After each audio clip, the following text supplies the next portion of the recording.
Alô pessoal, mais um vídeo aqui no canal Vene Casagrande, vídeo de pós-jogo, pós-vitória sensacional do Flamengo para cima do Palmeiras, vitória importante demais em todos os sentidos, no ponto de vista da atuação do Flamengo, no ponto de vista da atuação do coletivo, individualmente falando, jogadores se destacando, e também uma vitória que bota aí também mérito do Felipe Luiz, hein?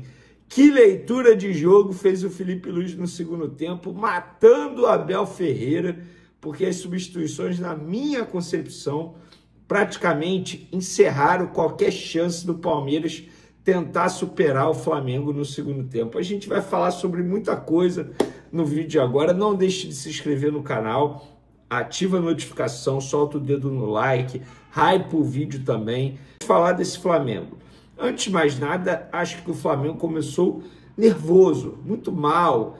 Não só o Flamengo, o Palmeiras também, mas eu acho que o Palmeiras começou o jogo melhor, tendo mais a posse de bola, sabendo mais o que fazer dentro de campo. A estratégia do Palmeiras estava dando certo.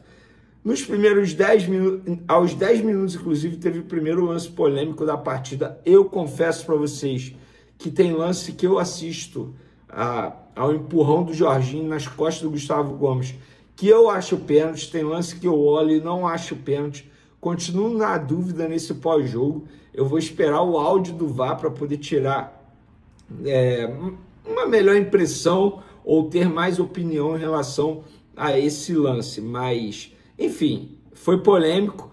Os jogadores do Palmeiras reclamaram bastante. Acho até que o Palmeiras perdeu um pouco o lado emocional, algo que é muito difícil, porque uma grande virtude desse time do Abel Ferreira é o lado emocional, porque eles não costumam perder o lado emocional durante o jogo, e eles perderam após esse lance. Visivelmente você percebeu os jogadores do Palmeiras extremamente nervosos por conta disso, mas o Flamengo tirou proveito dessa situação.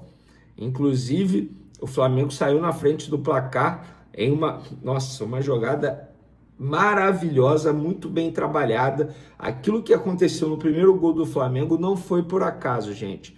Para quem não viu o lance, o Rossi estava com a bola dominada, ele deu o passe, quebrando a linha, o lançamento dele quebrou a linha do Palmeiras, o Pedro recebeu, o Pedro passou pelo Fux, zagueiro do Palmeiras, como se o Fux fosse uma criança.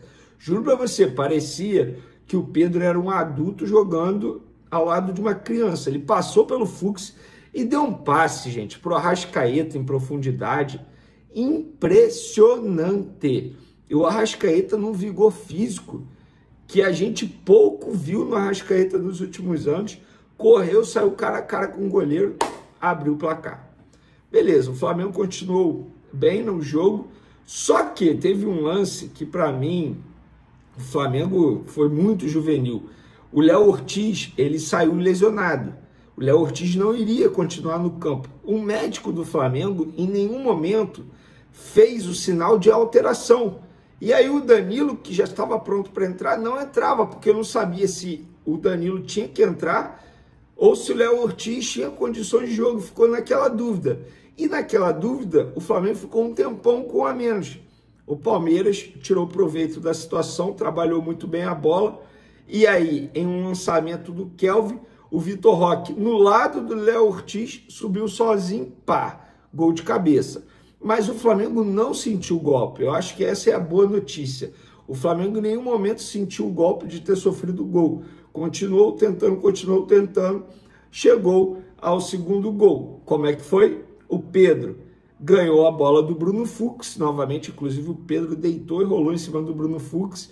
O Bruno Fux tentou recuperar a bola, pênalti, que para mim foi muito bem marcado em cima do Pedro.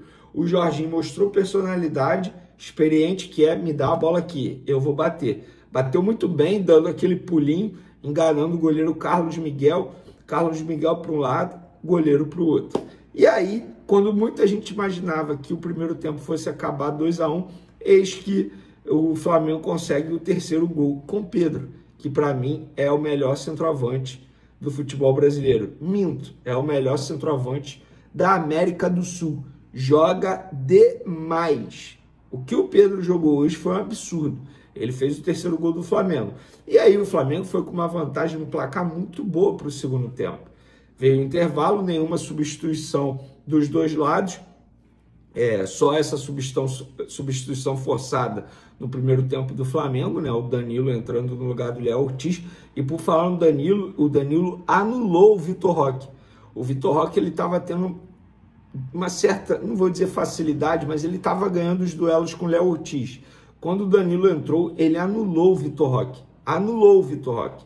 O segundo tempo, o Flamengo veio, mesmo roteiro, tendo mais a posse de bola e tal, segurando mais o jogo, o Palmeiras tendo que sair mais, né, para buscar, diminuiu até mesmo empatar, só que as substituições que o Felipe Luiz fez matou a estratégia do Abel Ferreira. O Felipe Luiz colocou Carrascal, Gonzalo Plata e Saul, os três ao mesmo tempo. Os três entraram muito bem.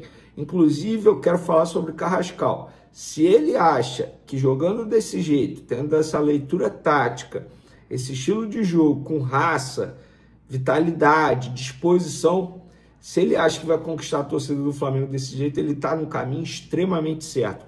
Entrou novamente muito bem. Acho que o Gonzalo Plata também entrou muito bem. E o Saul, nossa, dominando o meio de campo. E por falar em dominar o meio de campo, gente, a partida do Jorginho foi um absurdo. Jorginho jogou muita bola. Eu sei que muita gente vai eleger o Pedro, o Arrascaeta como o melhor em campo, mas se eu fosse votar, eu iria votar no Jorginho. Sabe por quê?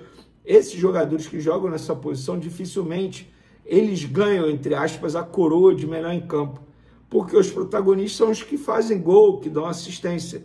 O Jorginho hoje jogou muita bola, gente. Ele fez gol de pênalti, tudo bem, mas bateu muito bem, personalidade. E o que ele fez no meio de campo, ele dominou o meio de campo, dominou. Ele deu aula de como jogar futebol. O Jorginho joga muita bola. E aí depois ele tirou o Pedro, botou o Bruno Henrique, que foi apenas para matar o jogo. E no finalzinho, quando o Flamengo já tinha se desligado tudo, tem que tomar cuidado. No último minuto, eis que Gustavo Gomes consegue diminuir o placar. E aí, logo depois, o árbitro apita o fim do jogo com uma vitória sensacional do Flamengo, tá? Para mim, na minha concepção, uma vitória extremamente merecida. O Arrascaeta falou, cada jogo é uma final, é passo a passo. Temos 10 finais pela frente, temos a Libertadores e depois uma final contra o Fortaleza. Essas tardes no Maracanã são sempre especiais, comentou o camisa 10. E por falar em tarde no Maracanã, parabéns para a torcida do Flamengo, tá? Novamente, dessa vez mais de 71 mil pessoas, 71.651. O recorde continua sendo Flamengo e Cruzeiro, com 72.565 pessoas presentes no Maracanã. Galera, embora o Flamengo tenha vencido o Palmeiras, o Flamengo ainda não está na liderança do Campeonato Brasileiro. Por quê? Palmeiras e Flamengo têm o mesmo número de jogos, 28, 61 pontos, mas o Palmeiras leva vantagem no critério de desempate, que é o número de vitórias. O Palmeiras tem 19 e o Flamengo 18. E na próxima rodada, não é exagero dizer que o Flamengo tem total potencial de assumir a liderança. Por quê? O Flamengo vai pegar o Fortaleza, tudo bem que é fora de casa, mas, assim, independentemente disso, qual time entra em campo, o Flamengo é o favorito. Fortaleza vive a sua pior fase nos últimos anos aí. E o Palmeiras vai receber o Cruzeiro no domingo. E o Flamengo joga antes, no sábado. E aí o Palmeiras recebe o Cruzeiro no domingo, 8h30 da noite. Então, não é nenhum exagero dizer que o Flamengo tem condição, sim, de assumir a liderança na próxima rodada. Uma vitória extremamente justa do Flamengo, fez por onde, jogou bem coletivamente falando, jogadores individualmente falando também foram muito bem. E o Felipe Luiz, ele deu aula novamente naquele jogo de tabuleiro, jogo de xadrez que a gente gosta nos treinadores. Ele venceu o Abel Ferreira nesse jogo de tabuleiro, foi muito bem. Então, é uma vitória para começar a semana muito bem. Você, torcedor rubro-negro, agora se prepara, porque quarta-feira tem Libertadores da América, Flamengo e Racing, novamente mais 70 mil pessoas provavelmente presentes no Maracanã. Parabéns ao Flamengo, mostrou que vai brigar pelo título. Até postei isso nas minhas redes sociais. Vitória importante demais do Flamengo. Vitória de time que vai brigar por título, vitória de time que tem um grande treinador, vitória de time que tem jogadores de altíssimo nível, vitória que deixa a briga pelo Brasileirão ainda mais acirrada. Quem vai levar melhor? Eu acho que o Flamengo. E eu falo isso não por eu ser torcedor do Flamengo, é desde o começo do ano eu falo, o Flamengo, para mim, ganha o Campeonato Brasileiro.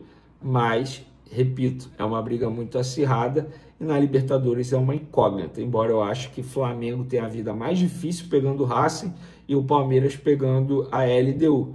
Porém, eu acho que vai ser Flamengo e Palmeiras na final, mas a final é um jogo só, em Lima, campo neutro, é o famoso tudo pode acontecer. E por falar nisso, o Andrés Pereira foi muito vaiado hoje no Maracanã, inclusive teve um lance que ele escorregou no gramado, a torcida vaiou, parecia até gol, impressionante.